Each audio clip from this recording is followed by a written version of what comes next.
آمدید اہلاً و سہلاً و مرحباً کا نذرانہ پیش کرنے کی سعادت حاصل کر رہا ہے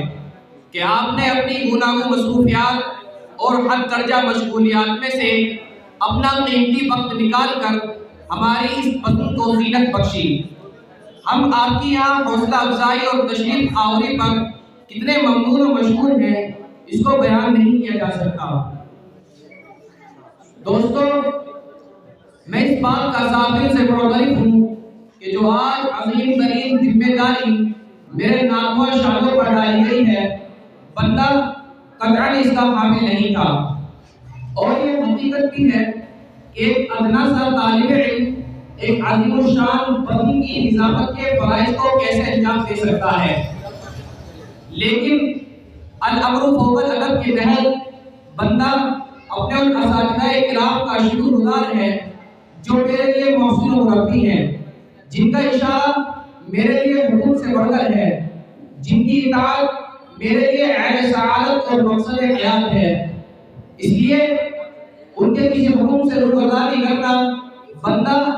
اپنے لیے فائدے خسران و ناکامی تصور کرتا ہے۔ تو میں آپ حضرات کے سامنے اپنی ناتمام سی کوشش کے ساتھ حاضر ہوں۔ میرے عزیز طالب علم بھائیوں اور معزز سامعین کرام، ہم پر لازم و ضروری ہے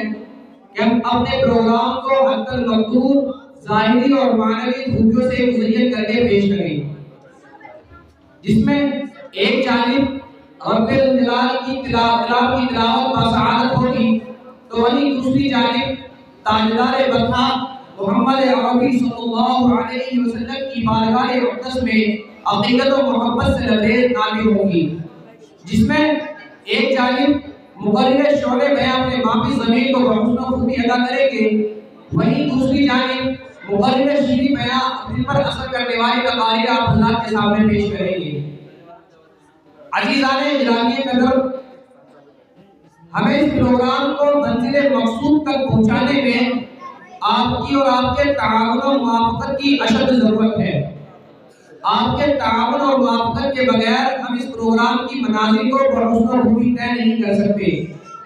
اس لیے ہم امید رکھتے ہیں کہ آپ حضرات آخر تک ہمارے دوش بدوش رہ کر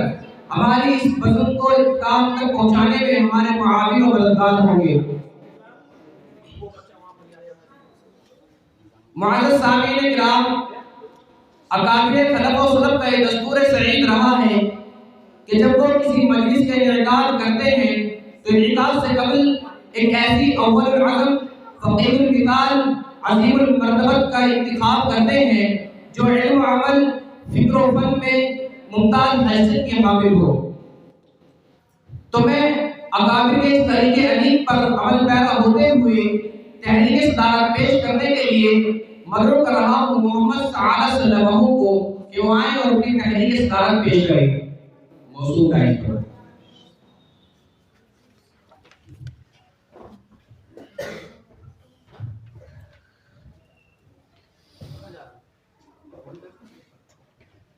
نحمده ونصلي على رسوله الكريم اما بعد فاعوذ بالله من الشيطان الرجيم بسم الله الرحمن الرحيم۔ حاضرین مجلس اور عزیزان ملت، ارباب دانش و بینش اور صاحب علم و فضل جب کوئی مذہبی، سیاسی یا اصلاحی اجلاس منعقد کرتے ہیں تو اس کے لیے باقاعدہ آغاز سے قبل مسند صدارت پر کسی لائق و فائق اور مسلم الثبوت شخصیت کو فائز کرنا ضروری سمجھتے ہیں تاکہ اس کی سربراہی اور سرپرستی میں اجلاس بحسن و خوبی اختتام پذیر ہو۔ دانشوروں اور اہل بصیرت کے اس مسلمہ دستور سے اتفاق کرتے ہوئے اس اجلاس کی صدارت کے لیے میں ایک ایسی عظیم الشان،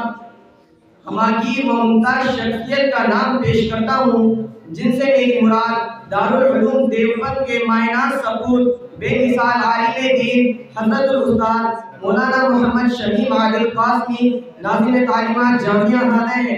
امید ہے کہ حضرت والا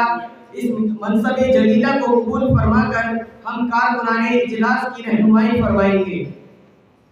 تم ہی کو ہے زیبا صدارت نشینی، تم ہی کو زیبا ہے صدارت نشینی، تم ہی سے چمن میں ہے بو آفرینی، وہ سرخیل تم بس میں دانشورا میں مناسب تمہیں کو ہے یہ جا گزری۔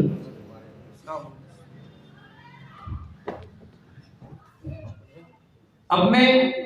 تائید صدارت پیش کرنے کے لیے مدعو کر رہا ہوں محمد بلال سلمہ کو کہ وہ آئیں اور اپنی تائید صدارت پیش کریں۔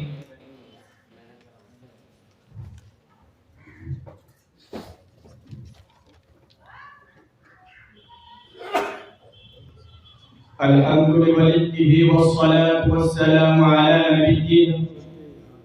اما بعد۔ حضرات مندوبین اکرام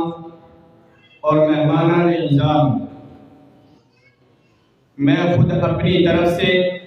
اور احباب کی طرف سے اس تحریک صدارت کی پرزور تائید کرتا ہوں۔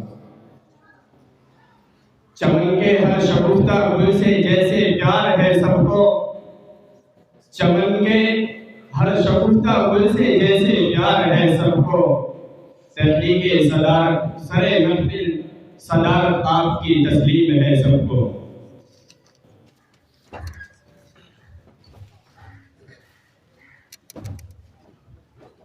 معزز سامعین کرام،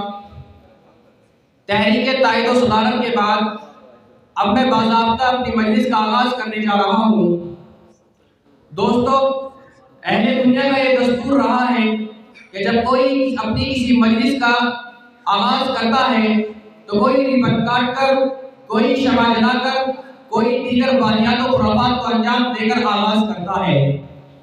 لیکن ہم اپنے اکابر سلف و سلف کی دستور صحیح پر عمل پیرا ہوتے ہوئے اپنی محفل کا آغاز ایک ایسے مقدس اور معجز کلام سے کرنے جا رہا ہوں جس نے بڑے بڑے ارباب عقل و دانش کو گھیر کر کے اپنا اسیر و دیوانہ بنا لیا، جس کی مقناطیسیت دلوں کو موم، جس کا راز اندر کی تاریکیوں کو کافور کر کے روشنی بخشتا ہے۔ اور کیوں نہ ہو، وہ کلام ہے ہی ایسی مقدس اور عظیم بابرکت ذات کا جو بادشاہوں کا بادشاہ ہے، سرتاجوں کا سرتاج رب ذوالجلال ہے۔ تو آئیے اس بندے روحانی اور ایمانی کی ابتدا کے لیے میں دعوت تلاوت دے رہا ہوں ایک ایسے مشرحان قاری کو جس کی آواز میں حلاوت، لہجے میں خنک ہے، جن سے میری مراد محمد بلال سلمہ ہے کہ وہ آئے اور تلاوت پیش کریں۔ اس شعر کے ساتھ کتاب اللہ سے آغاز کر سلطاقی کی محفل کا، اسی کے دم سے پاتا ہے تسلی قلب بسمل کا، سنے گا ہنر کی نئے حجاز پاک کے نغمے، نوا پیرا ہو ایک بلبل سنا تو بہار ایک دل کا موضوع کا